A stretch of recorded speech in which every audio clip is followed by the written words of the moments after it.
Welcome to episode 71 of the GT on 5G. It's the latest inside scoop on everything 5G. We cover 6 topics in about 15 minutes, and it's brought to you by More Insights Strategy. I'm Will Townsend, and joining me again this week is fellow analyst Anshel. And once again, we have Diana from Fierce Wireless.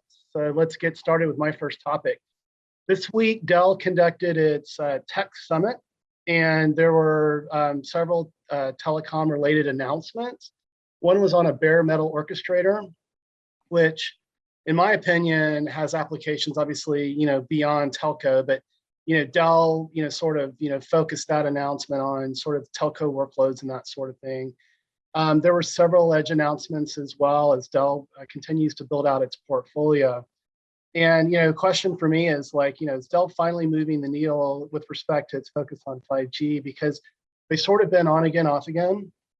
But recently, there was a reorganization in the team with, an executive departure. Dennis Hoffman is leading that group now, and he reports directly to Jeff Clark, who is the COO, I believe, who reports directly to Michael Dell. So, and obviously Michael Dell's been talking a lot about 5G. So, I mean, finally, from my perspective, I'm seeing a lot of momentum, sort of coming together. And so these announcements were quite strong. If you hit my Twitter feed, you'll find some insights there. But I'm also impressed with what Dell has been accomplishing in Europe with respect to Open RAN. So they announced several weeks ago an announcement with Vodafone. They've been doing some sort of proof of concepts with respect to an Open RAN deployment. And that involves some, common off-the-shelf, server products, not really telco grade. But they followed that up recently with another announcement, a win with TIM in Italy. And so, from my perspective, the roadmap is maturing. They're bringing these edge solutions on, which should supercharge 5G use cases. There wasn't really a lot of discussion at the Dell Tech Summit around how edge will play a role with Dell's go-to-market there. But from my perspective, all the right things are coming together. Certainly, their competitor in HPE has a much more mature telecom group. They've been, providing blueprints. HPE's been doing a lot around, orchestration and that sort of thing. So that bare metal orchestrator, I think, was their response, to what HPE's been doing. But I'm wondering, Diana, do you have any thoughts here? You kind of touched on some of the things that I would have mentioned, which would have been, I guess just recognition of them as a player in this space. To your point, HPE has kind of been more at the forefront than they have. So I think it'll be interesting to see how Dell develops their reputation on this. Also, to me, the whole orchestration and bare metal thing, I know they positioned it as 5G because obviously they're trying to make a name for themselves there, but the edge use cases there are just, you have to think that so many people are going to tap into that, that I'm surprised that they didn't go a little harder on that front. Yeah, I was too. And especially, when you look at, beyond, HPE, the telco group, you look at the maturity of what HPE has been doing in the market with its intelligent edge thrust, that Dell really needs to step up in my mind and really provide some clear differentiation on how their strategy is going to be different. And I think they missed an opportunity with telco. But they got to get the messaging straight. I agree. But let's start with your first topic, and you want to talk about Softbank and KDDI. Yeah, so they announced this week that Nokia is going to be one of, I think it's 2 now, vendors for a shared 5G network build. They had previously announced that Ericsson is also going to be working with them on this. And so to me, I just thought it was really interesting, not even so much from a vendor perspective as just the idea of shared 5G builds, right? So we've heard about this also in China, and obviously now Japan is looking at this. And I was curious, I wanted to kind of pose the question to you guys as to whether you think this is something that's going to catch steam and maybe be replicated in, maybe some smaller countries like across Europe, maybe to help reach rural places where there's really not so much incentive financially to build to those rural locations. I'm not sure I see it so much in the US, right. But I'm curious what you guys think. Anshel? I think that these shared builds sound like a way to, you know, lighten the burden, right? And I think that there's going to be places. I don't think these are going to be blanket deployments, like to your point. I think they make sense for rural deployments, especially when you consider that. I think one of the biggest factors is actually just the availability of sites. Um, and I think if you look at like what T-Mobile accomplished with how fast they've rolled out 600 and 2.5, a lot of that is because they owned a lot of the sites already. They took advantage of Sprint's existing sites and basically built out a network using two networks. So I think that's kind of the idea here is to take advantage of having, you know, different spectrum holdings and different sites and maximize the potential of the two together to bring it to market faster and cheaper. Now, how they, roll this out on the business side and how they, you know, count this as profits and OpEx and things like that, that'll be interesting to see. And what will happen down the road. Maybe they're just going to differentiate on services in other ways rather than trying to differentiate on the infrastructure itself, which makes sense if you ask me, just because I feel like at this point, a lot of the carriers, regardless of how hard they've tried, they're still just a pipe. Yeah, I mean, I'll weigh in real quick. I mean, there were some announcements in the EU about a year ago, and I forget the operators. I think it was Vodafone and maybe Three, that they're basically sharing some infrastructure deployment costs as well. So I think I agree with both of your insights there, and that this is a way for coverage in rural to make sense economically, and so I think it's not going to be ubiquitous to both of your points, but I think it's an interesting way to go about it. And then I totally agree with you, Anshel. Really, the way that the operators are going to have to differentiate is based on service delivery, and some are going to be stronger in consumer versus enterprise. I've been on record stating that I think the most transformative use cases for 5G are on the enterprise side, but time will tell. But let's head to your first topic this week, Anshel. You want to talk about Qualcomm, Verizon, and Samsung? Yes. So earlier this week, there was a pretty big announcement. I saw it happen simultaneously between Qualcomm, Verizon, and Samsung. And basically, what it was is that it was a combined announcement with all three companies, utilizing Samsung equipment and devices, I believe, and then using Qualcomm's modems. And they were basically on Verizon's network using mmWave. And what they were able to do was they were able to actually achieve an upload of 711 megabits per second. And it looks like they were using 400 megahertz of Verizon's 5G millimeter wave and 20 megahertz of their 4G. So it was actually a 4G 5G aggregate, and it was using 28 gigahertz using Samsung's compact macro vRAN, and then it was using a Snapdragon X65 modem. So this kind of shows that while millimeter wave has great downlink capabilities, it also has great uplink capabilities, which I think, if you look at what the potential is there, the uplink is actually more valuable to a lot of people than the downlink, especially in enterprise where you have lots of content creation going on and media, generation and trying to upload that. So there's a lot of potential there. The only issue is that still at this point, millimeter wave does have very limited coverage. And we've talked about, potential repeaters improving that. But right now, the uplink is getting a lot faster. And I mean, 711 megabits is more than what most people are getting on the downside. So, being able to have this is going to be really valuable in very dense locations, which is where millimeter wave works best. I could see this being incredibly useful in stadiums and other places where, concert venues where you're trying to, upload a video. You can have hundreds of users simultaneously uploading, and it doesn't even, affect the network in the slightest. So I don't know what you guys thought of this announcement, but I'll let Diana. Yeah, sure.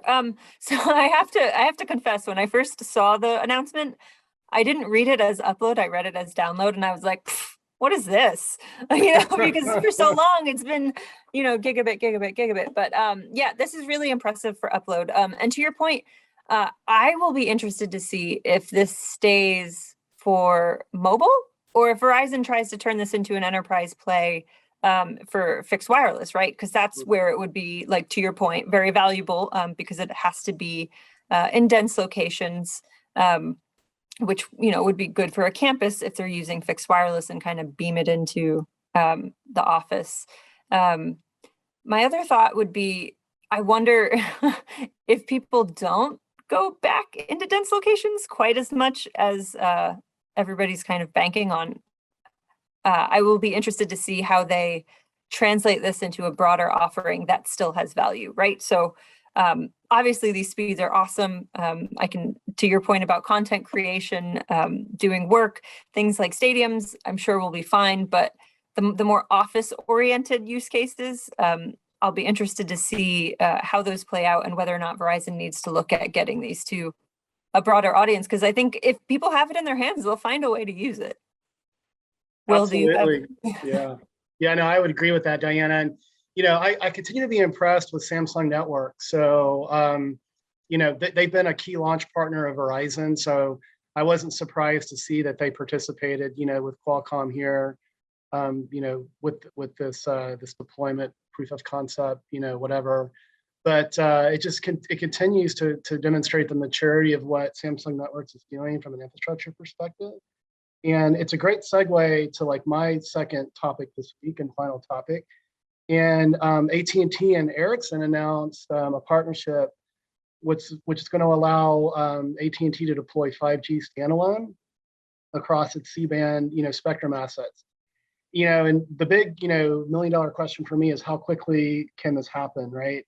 Anshel and I have talked about in the past, the characteristics of C-band. It is mid-band, but it's going to require densification.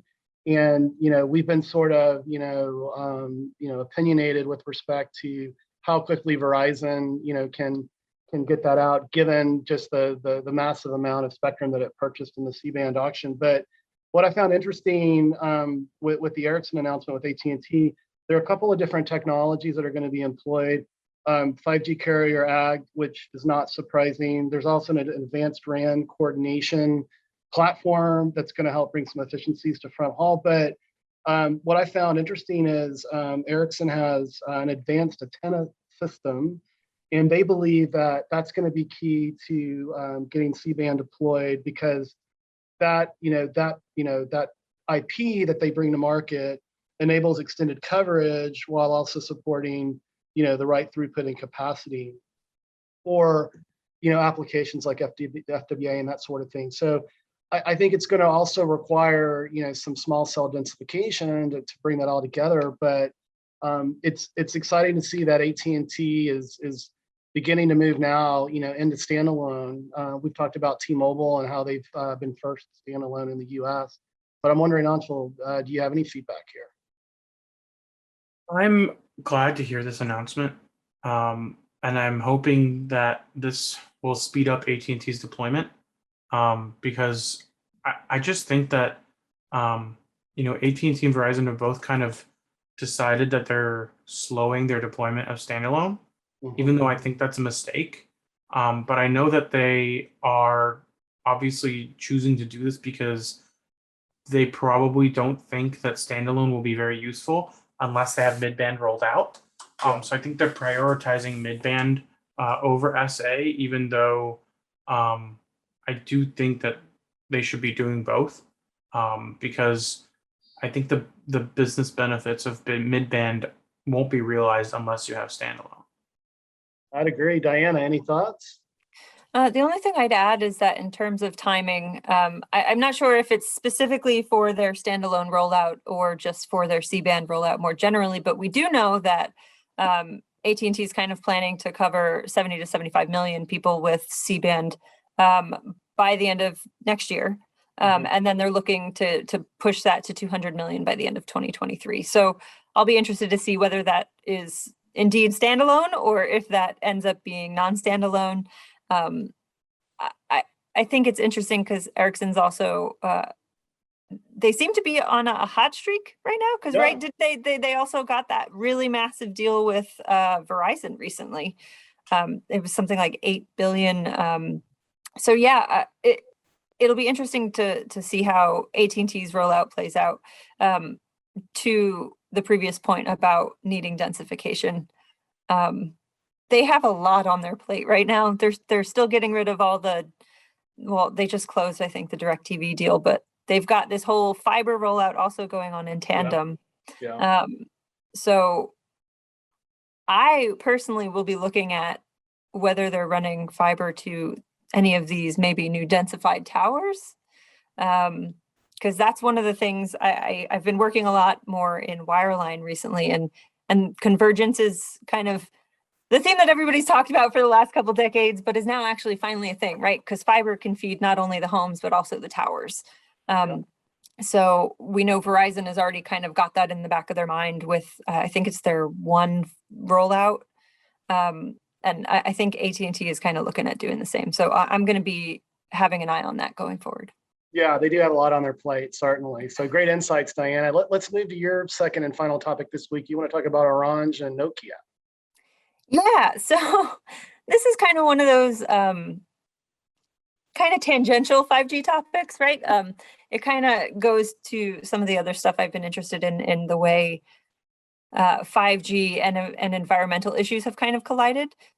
So in this case, I know you say Orange, it's very fancy, but Orange and Nokia. The French pronunciation, right? Orange and Nokia, they're teaming up to do some work to make RAN gear essentially recyclable.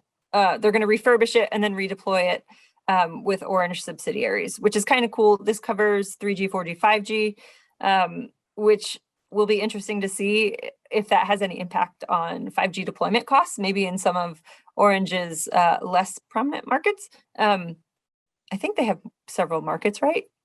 Yeah. Oh, yeah. Sorry, I'm doubting myself now. It's been such a day. But yeah, so I think that'll be interesting, not only to see for Orange, but to see if that catches on elsewhere, right? So power conservation has been a big thing for 5G, but now it's kind of 5G is becoming a vehicle for all these other initiatives. And this is just one of many that I've kind of seen going on across the space. And I'll be interested to see if other operators pick up on this and want to jump on board. Is there anything about this that stands out to either of you? Maybe Will, you want to go first? Yeah, I think it's definitely, I like it. It's green.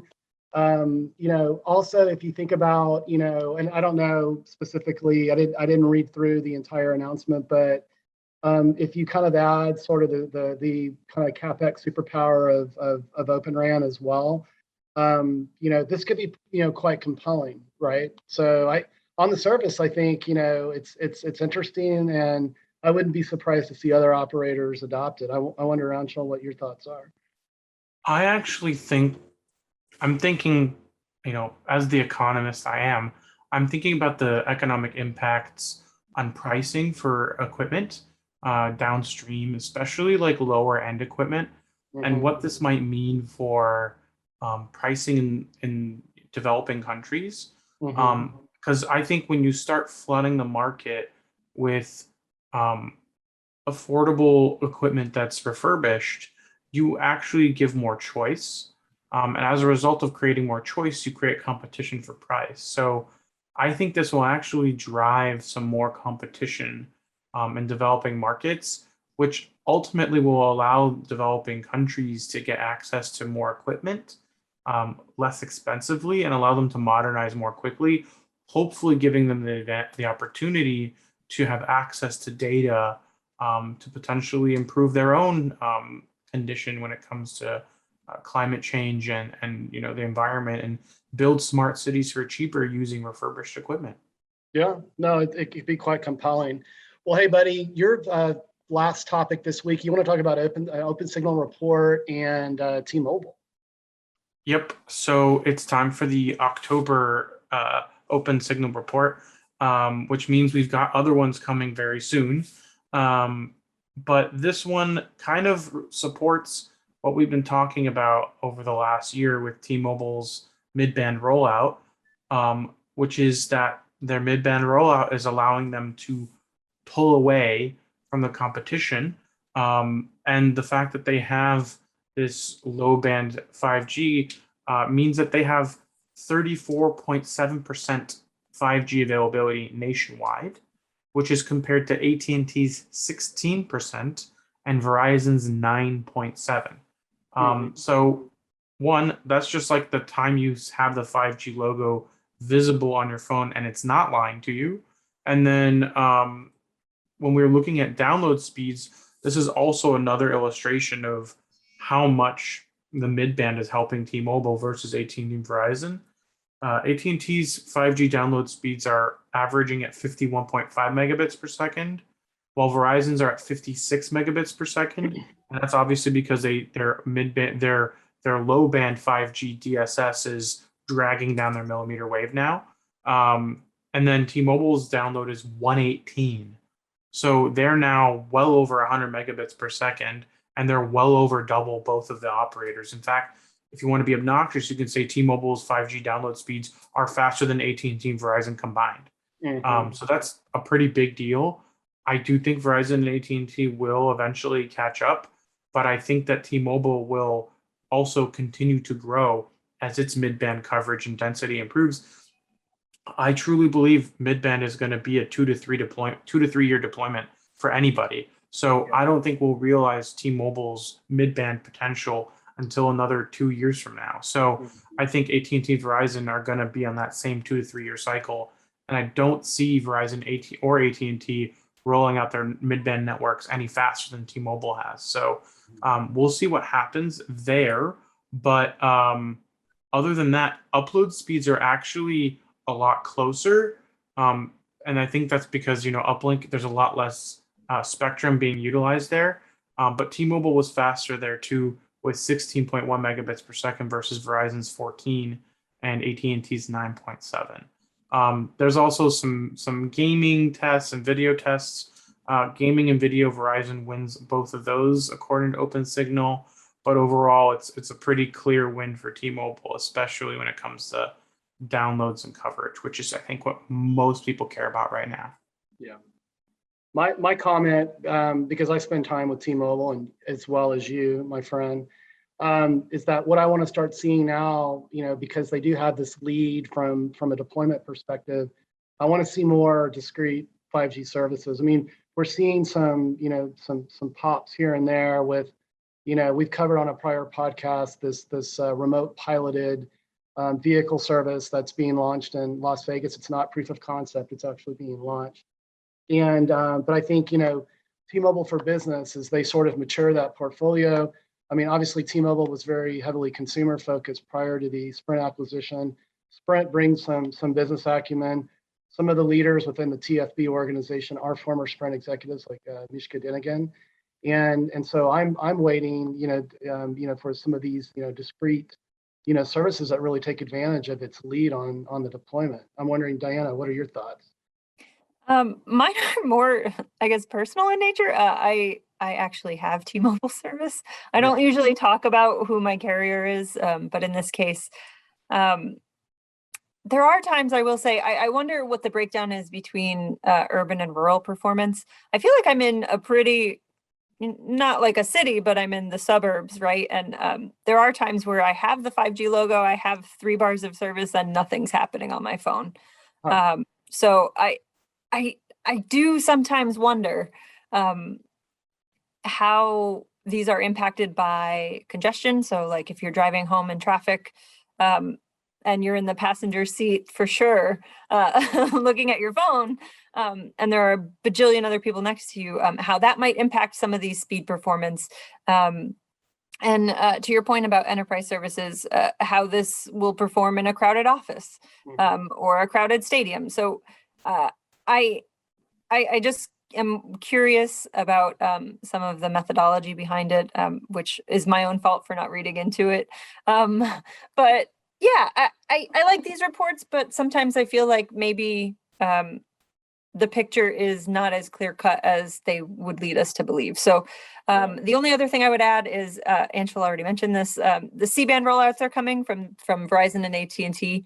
And I think that will be a real test of T-Mobile's mettle. Once Verizon and AT&T have their C-band out, then I think it'll be a much more interesting report because the playing field will be a lot more level. Everybody will have low band, everybody will have mid band, everybody will have millimeter wave if they so choose to deploy it, which T-Mobile did, but they just haven't talked about it that much. Right. So yeah, those are the reports I'm really looking forward to. Yeah, and obviously, mid-band provides that optimal balance of performance and propagation. So yeah, I mean, time will tell, once C-band rolls out, and I agree with Anshel. It's not going to be a trivial deployment. It's going to be a couple of years. But this has been another great podcast, great insights. Thank you again, Diana, for coming on this week. And Anshel, why don't you take us home? Absolutely. We hope our viewers and listeners found this week's topics interesting. If anyone out there would like to provide insights on a specific 5G topic for a future podcast, please reach out to us on social media. Diana is at DM Marie's Beat, Will is at Whaletown Tech, and I'm at Anshel Sag. We hope you have a great weekend, and please tune in again next week.